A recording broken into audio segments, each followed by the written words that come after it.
Welcome back to the Red Booth Show. I'm here with bassist Bjorn Englen.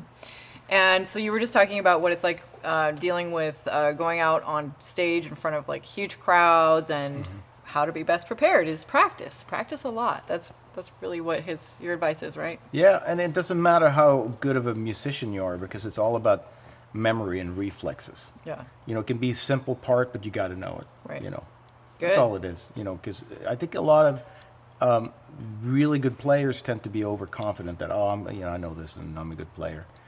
And then they get drunk, and then they just go up on stage, and you got jet lag and all those different things to deal with, and you got the equipment that break, and you got to play a different amp one night because yours breaks down, and you get all sorts of things thrown at you. Yeah. That is going to get in the way, you know. So if you can sort out the songs and get that taken care of, that's, you know, you're good. I feel like you could do like a really cool script about like a band being on tour. And like all the things that happen, like, you know, it would be fun. For all the things that could go wrong. That could go wrong. And will go wrong. Right, exactly. You bring 3 guitars, none will break. If you bring 1, it will break. It will break. Yeah, so. There you go. Knock on wood. I know, right?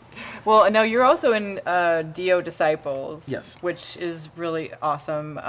And I thought you could tell us a bit about like what's happening with that band, because I know they also do like tributes like every year. There's like a big show and. Yeah. Yeah. It's really a continuation of the Dio band without Ronnie James Dio, and we're doing it to celebrate him. But our problem has been that we've been put in the category of tribute bands, although 3 of the guys are longtime Dio members. So that's why don't they just call it Dio then? Because Dio was always Ronnie's band. So and I get that. Yeah. You know, so.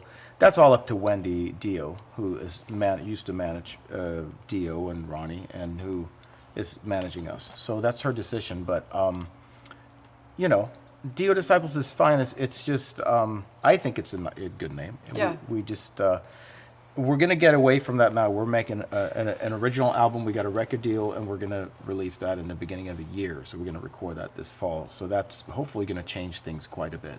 Cool. So yeah. Yeah, I mean it's got the original band members in it, so right. Yeah. It's not a tribute band. No. And that's a funny thing, but I think they just might assume that just because it says Dio Disciples, but they just don't know. Well, the focus of advertising hasn't been on the remaining members. Right. I'm the only guy, and Tim Ripper Owens and Ona Logan that have not been in Dio. But the focus has not been on the remaining band members. Right. The focus has been on Ronnie, which is great. Yeah. But it's automatically people go tribute band. Right. So yeah. you can't blame people. So they'll find out. They'll know. It'll change. Yeah. Yeah. So but it's been a blast, and I've known some of the guys in the band for a while. Me and Tim, the singer, one of the singers, were in Yngwie's band together for 5 years, and wow. I've known Craig Goldie, the guitar player, for 25 years. Wow. So he used to teach a class actually at a music school I went to, and that's how we became friends. And he's always believed in me, and always, we've been friends ever since. That's pretty cool. It's pretty cool to be in the same band after all that and all those years. And when you have people that you really get along with well, obviously it really makes a huge difference for the band. It does, and I think especially as a band, I mean any workplace, but especially a band, when you're traveling together, you live together on a tour bus, you're like a family. It's like being married to 4 or 5 people at the same time. So you have to. If you don't get along, it doesn't matter how well somebody plays. If he's not a cool person, forget it. Right. Yeah, because you're also dealing with your creativity and your passion, which even more can be sensitive, I think. Right. Absolutely, and you know, but you're only on stage 90 minutes max per day, and the other 22 and a half hours you're just dealing with each other's bad habits. Yeah, your BS. Just kidding. BS. Yes. Oh, the BS. Yeah. So okay. So what's one of the biggest crowds that you've played in front of? Do you think? Like, where was one of the venues that you remember? Well, we closed out the Wacken Festival in Germany with Dio Disciples in 2016, and the total attendance was 85,000. But when we played, I don't know, 10 or 20,000. But when my very first show in Europe with Yngwie in 2008, we played 3 festivals in a row, was at the Grasspop meeting in front of 60,000. So, and that was the attendance of the festival. But the field was pretty full. So I'm going to probably say it was probably about a good 50. What was your like reaction to like going out and seeing that? Because that's got to be. It was kind of like, you know, you get up and you just got to do it, and you don't have a lot of time to think because you got to get, when there was no, at the festivals, a lot of times there's no sound checks. You go up and you do a line check. Oh my God, that's So you try to stand behind the amp so the audience can see it, and you just do a quick line check. But everything, so you're so busy trying to get everything together. They don't have like the monitors to check everything first, and. It depends on how much crew you're traveling with and how much prep time you have, but depending on what time of the day you play and all that stuff. But a lot of times it's just a line check and boom, you go.